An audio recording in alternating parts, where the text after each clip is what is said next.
Hello guys, for today's video, ayan, ako ay bumili ng talaba.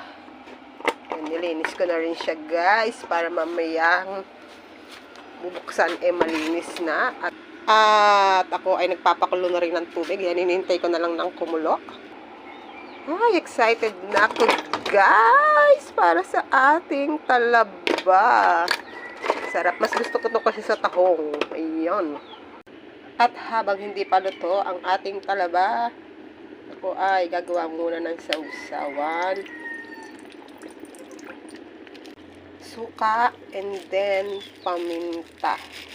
Hindi ako nakabili ng sibuyas, kaya paminta na lang at bawang.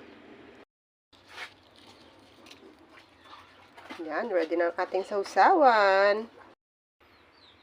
At eto na nga, kumulo na ang ating tubig. Kaya eto na guys. Ilagay ko na ang ating tubig na mainit.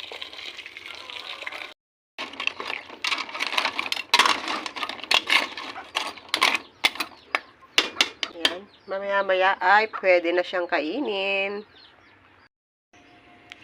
At eto na nga, pwede na to. Tapon ko na yung tubig.